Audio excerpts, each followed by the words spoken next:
एक बार दुर्वासा ऋषि ने इंद्र को हार भेंट किया। इंद्र ने हार पर विशेष ध्यान नहीं दिया और अपने हाथी ऐरावत के दांत पर उसे रख दिया। ऐरावत ने उसे नीचे गिरा दिया। यह देखकर दुर्वासा क्रोधित हो गए। दुर्वासा ने इंद्र और सभी देवताओं को सारी शक्ति को देने का श्राप दे दिया। श्राप के कारण इंद्र और अन्य देवता अपनी शक्ति खो बैठे और असुरों के साथ युद्ध में हारने लगे। बाली के नेतृत्व में असुरों ने पूरे ब्रह्मांड पर अधिकार कर लिया।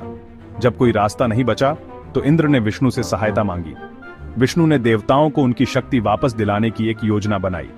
उन्होंने देवताओं से समुद्र मंथन करके अमृत निकालने को कहा, जिसे पीकर में अमर हो सकते थे और अपनी शक्ति वापस पा सकते थे। देवता तो शक्तिहीन हो चुके थे, इसलिए समुद्र मंथन के लिए उन्होंने असुरों से सहायता मांगी। देवताओं और असुरों ने मिलकर समुद्र मंथन शुरू किया। विशाल पर्वत मंदराचल को मछली बनाकर मंथन किया जाने लगा, लेकिन भारी पर्वत समुद्र में डूबने लगा।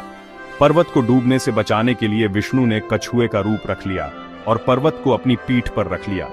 विष्णु के कछुए के रूप में आने को ही उनका दूसरा अवतार कूर्म अवतार कहा जाता है।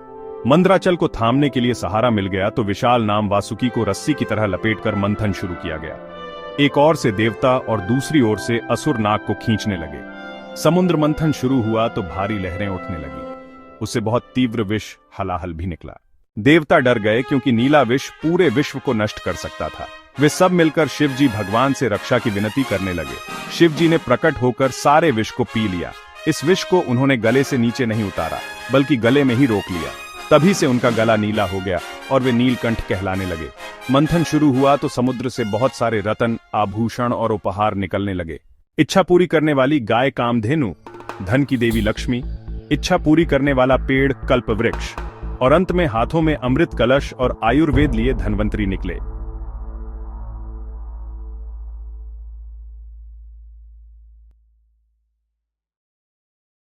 अमृत बाहर आते ही असुरों ने कलश छीन लिया। देवता और असुरों के बीच भीषण युद्ध हुआ। अंत में विष्णु ने सुंदर युवती मोहिनी का रूप धारण करके असुरों को ललचाया और उनसे अमृत छीन लिया। असुरों से अमृत सर विष्णु ने अपने पंखों वाले सारथी गरुड़ को दे दिया। गरुड़ ने जब कलश थामा तो कुछ अमृत छलक पड़ा। इससे अमृत की कुछ बूंदें उज्जैन, नासिक, इलाहाबाद और हरिद्वार में गिरी। कहते हैं कि इन बूंदों से भूमि पवित्र हो गई और हर साल कुंभ मेले में श्रद्धालु इन शहरों में आकर अपने पाप धोते हैं। देवता अमृत पाकर अमर हो गए। हालांकि कुछ अतुल भी अमृत की बूंदें चखने में सफल हो गए थे, इसलिए वे भी अमर हो गए। दो असुर राहु और केतु अपना वेश बदलकर देवताओं के बीच बैठ गए।